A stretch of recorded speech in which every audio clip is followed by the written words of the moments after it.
বোনরা আল্লাহ রাস্তা পাই, যারা কোনো সময় লাগায়নি ওনারা 3 দিনে বাইরে হবেন, যারা 3 দিন 3 বার লাগাইছে ওনারা 10 দিনে বাইরে হবেন, যারা 10 দিন লাগাইছে ওনারা চিল্লা বাইরে হবেন, যারা চিল্লা বাইরে হবেন ওনারা 2 মাস দিতে। এই তশকিলগুলো হবে আমাদের মহল্লার তারা। আরেকটা তশকিল হবে কি, তারা নিজের ঘর দিবে জামাতকে রাখার জন্য। অনেক জোর দিতেছেন যে প্রত্যেক মুসলমান ঘরে জামাত ঢুকাইতে হবে। কেন? যে মা বোনরা সবসময় বাইরে যেতে পারে না, তাদের ওজোর থাকে, কিন্তু ঘরে জামাত তো রাখতে পারে। আর যখন একটা মা বা বোন ঘরে জামাত রাখবে আর 3 দিন ওই জামাতের সাথে সে আমলে জুড়তে থাকবে, তো তারা অনেক ফায়দা হয়।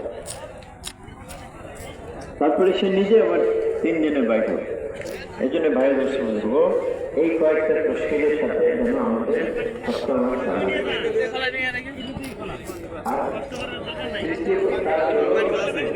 আগেও যে 3টে মাসে প্রত্যেক মা ও বোন 3 দিন লাগে,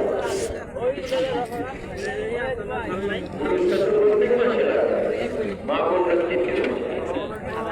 এখন দেখা যায় যে স্বামী ব্যস্ত, স্বামী নাই, অন্য জায়গায় গেছে, তো আপনার 3 দিন যেন না ছিল, মা বোনদের 3 দিন না, তারা কি করবে?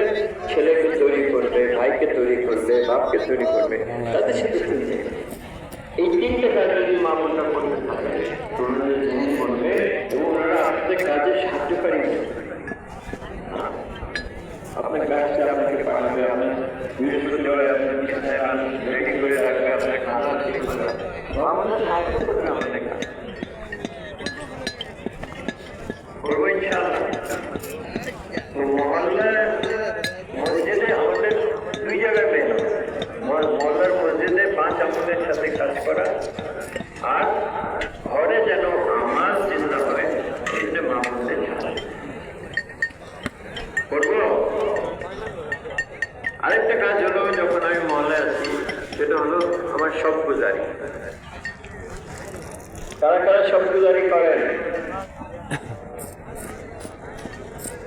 দেখেন কত কম।